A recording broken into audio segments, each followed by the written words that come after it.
So James, tell me why Kristen Teigen sucks. I just can't stand her. Everything about her. The way she looks, speaks, smells. Yes, I've smelled her before, and it is a putrid smell. I don't even know what... Okay, so if you were to go, what's your complaints of Chrissy Teigen? Chrissy Teigen. I'm on Twitter. I'm off of Twitter. Nobody, hey, everybody, I'm off of Twitter. And everybody's like, no one cares. Exactly. And she's like, oh, yeah, you do. Or People Magazine wrote about me leaving Twitter. It's like no one cares about People Magazine either. These people are incredible, dude. So self-centered, too. So here's the thing. It's got to be on one of these notes. Something about... You want this one? Yeah, too? it's about... Okay. Maybe it's on this one. It probably is, because at the end of the day, one of the... and then I want to tell you this fact, then we can end it. But it was about how podcasting... Maybe it's this one. Boom. The rise of influencers isn't shallow or insignificant. It's another attempt by... Okay, I'm going to start at the beginning. Mm-hmm. Start at the beginning of this whole point. So, screw Chrissy Teigen. So we all know the saying, knowledge is power. Mm-hmm. So in a world with an abundance of data, the power begins to come from the ability to sort that data, right? So the whole tagline to this idea is that the age of information is over, and we are now entering the age of curation. Mm-hmm. Because now that we have such an abundance of data, the power begins to come from the ability to sort through knowledge and utilize it effectively. Mm-hmm.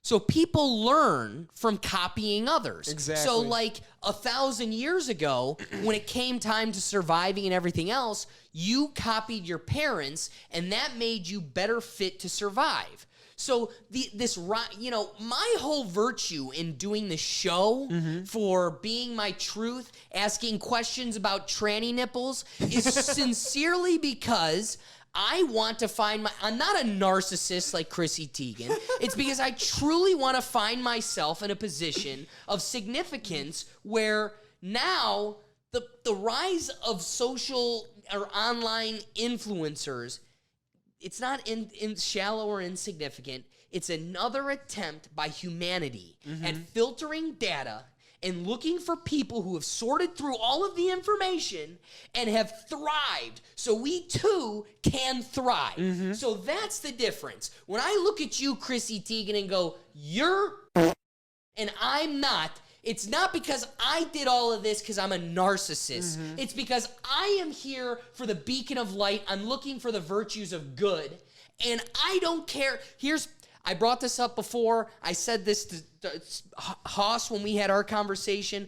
I was in a fraternity. Mm-hmm. If the politics of a fraternity taught me anything, it was, I want so-and-so in the fraternity. And everybody would be like, he sucks at talking to girls. He's a dweeb.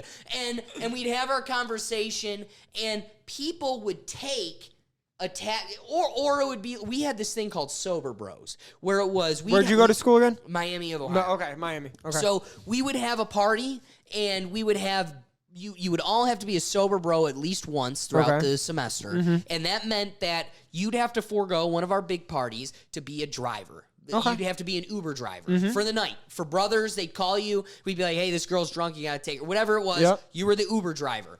And then we had it became a huge political debate because guys didn't want to have the burden of foregoing the evening, so they wanted to get rid of sober bros. Mm-hmm. So if you wanted to have a political conversation about sober bros, and so was like, here's my idea, and then everybody in the room was starting attacking it, they felt as if you're attacking their idea, you're attacking them personally. Yep. And so they attach themselves to that idea. So no longer are they fighting for that idea based on its virtueness or its goodness, but because you're attacking me and I need to defend my ideas. Mm-hmm. And so it becomes this team game, as it always does, as we alluded to. Mm-hmm. So what's interesting is, and that's just the, one social aspect of my life, but it's everywhere where you've got people who go, you're attacking my idea, now you're attacking me, so I'm no longer reflecting on this. I'm just blindly defending it because I feel I'm being attacked.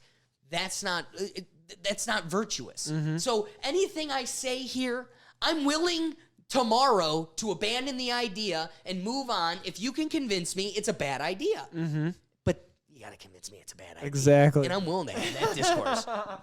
That'll take some convincing too, you know. So we could be a little bullheaded over here.